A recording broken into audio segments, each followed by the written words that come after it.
అవును బాబూ అంటూ సాగదీస్తూ ఆయన తనదైన శైలిలో అన్నారంటే చాలు ప్రేక్షకులకు నవ్వు ముంచుకొచ్చేది. 9848 అంటూ సెల్ ఫోన్ నెంబరు ఆయన నోటి నుంచి వయ్యారాలు పోతూ వస్తుంటే ప్రేక్షకులకు ఇక చెక్కిలిగింతలే. ఆయన మరెవరో కాదు, హాస్యరత్నం ధర్మవరపు సుబ్రహ్మణ్యం. ఆయన వాచికంలో సన్నటి జీర, వ్యంగ్యం ధ్వనించే మాటకారితనం, తెర మీద తెరలు తెరలుగా నవ్వించే చిలిపితనం, ఇదంతా ఒక్క రోజులో వచ్చింది కాదు, దాదాపు 500 చిత్రాల అనుభవం నేర్పింది. తను నటించిన ప్రతి చిత్రంలో ఏదో ఒక వైవిధ్యం ప్రదర్శిస్తూ ఆయన నవ్వులు పువ్వులు పూయించారు.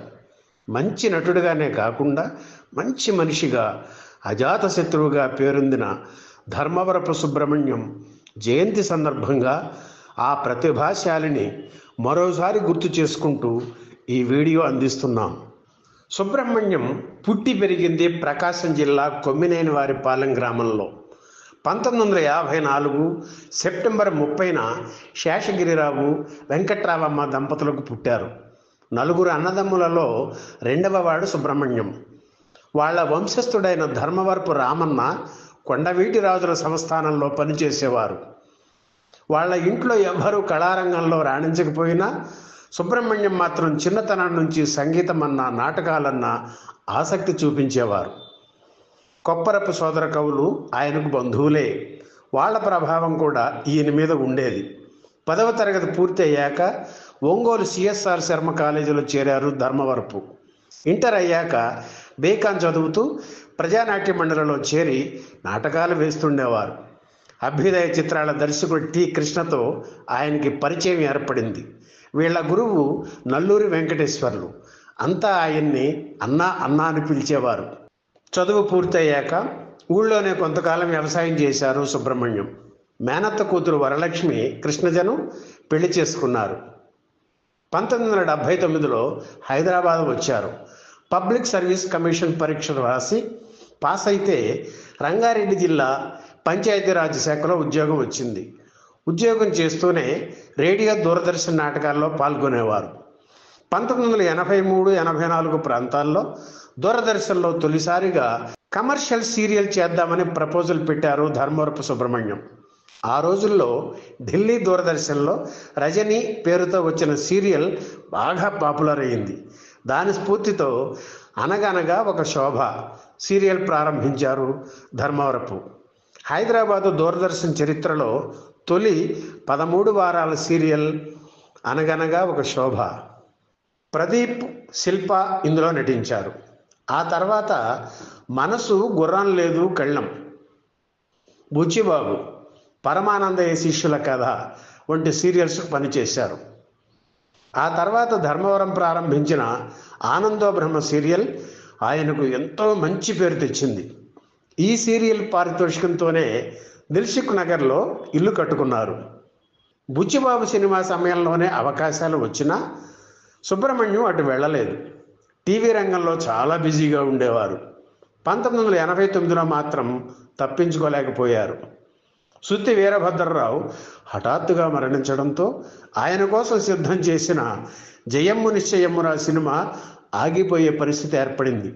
అప్పుడు దర్శకుడు జంధ్యాల ధర్మవరంకు కబుర్చి పంపి ఆ సినిమాలో వేషం వేయించారు. అప్పటి నుంచి సినిమాల్లోనూ బిజీ అయ్యారు. అయినా మేనేజ్ చేస్తూ టీవీ సీరియల్స్ కూడా నటించేవారు. 2000లో అమితాబ్ కేబీసీకి ప్యారడీగా ధర్మవరం చేసిన చల్ మోహనరంగా ఆయనకు ఎంతో పేరు తెచ్చింది. ఉదయ్ కిరణ్ హీరోగా దర్శకుడు తేజ తీసిన నువ్వు నేను చిత్రం ధర్మవరం జీవితాన్ని సరికొత్త మలుపు తిప్పింది. అప్పటి వరకు ఏవో కొన్ని సినిమాల్లో నటించినా రానంత పేరు ఈ ఒక్క సినిమాతోనే వచ్చింది. ధర్మవరపు సుబ్రహ్మణ్యమును బిజీ ఆర్టిస్ట్ని చేసింది. నువ్వే కావాలి, ఆనందం, ఇట్లు శ్రావణి సుబ్రహ్మణ్యం, ఇంద్ర, వర్షం, ఒక్కడు, లీలామహల్ సెంటర్, యజ్ఞం, ఇలా బోలెడు సినిమాలు అన్నీ ఆయనకు పేరు తెచ్చాయి. హాస్యనటుడిగా చిత్ర పరిశ్రమలో తనకంటూ ఒక బాణి ఏర్పరచుకున్న సుబ్రహ్మణ్యం తోకలేని పిట్ట చిత్రంతో దర్శకుడిగా కూడా మారారు. ఆ సినిమా అంతగా ఆడకపోవడంతో దర్శకత్వం జోలికి మళ్ళీ వెళ్ళలేదు. చిన్నతనం నుంచి కాంగ్రెస్ పార్టీ అంటే ఆయనకు అభిమానం. 1989-90 ప్రాంతాల్లో నాటి రేపల్లి ఎమ్మెల్యే అంబటి రాంబాబు ప్రోత్సాహంతో కాంగ్రెస్ పార్టీలో చేరారు సుబ్రహ్మణ్యం. తెలుగు చిత్ర పరిశ్రమలో అందరూ ఆనాడు అధికారంలో ఉన్న తెలుగుదేశం పార్టీకి మద్దతు పలికితే ధర్మవరపు సుబ్రహ్మణ్యం మాత్రం కాంగ్రెస్ పార్టీలోనే కొనసాగారు. అది గుర్తించి వైఎస్ రాజశేఖర రెడ్డి ముఖ్యమంత్రి కాగానే ఆంధ్రప్రదేశ్ సాంస్కృతిక మండలి అధ్యక్షునిగా ధర్మవరాన్ని నియమించారు. 2013 డిసెంబర్ 7 ధర్మవరం సుబ్రహ్మణ్యం జీవితంలో చీకటి రోజు. 6 నెలలుగా కాలేయ క్యాన్సర్తో బాధపడి ఆ రోజే ఆయన నటరాజులో ఐక్యమయ్యారు. ఆయనకు 2 కుమారులు. వారిద్దరూ చిత్ర పరిశ్రమకు దూరంగా ఉన్నారు. తెలుగు చిత్ర పరిశ్రమకు కొత్తగా ఎంతోమంది హాస్యనటులు వస్తున్నారు. కానీ హాస్యరత్నం ధర్మవరపు సుబ్రహ్మణ్యంను ఎవ్వరూ రీప్లేస్ చేయలేకపోయారన్నది వాస్తవం. అంతకుముందు 2 సార్లు ధర్మవరపు సుబ్రహ్మణ్యం మృత్యు నుంచి తప్పించుకుంటూ ఉన్నారు. 2001లో నువ్వు నేను ఫంక్షన్కి వెళ్ళి వస్తుండగా ఘోరమైన రోడ్డు ప్రమాదం జరిగింది. తలకు 21 కుట్లు పడ్డాయి.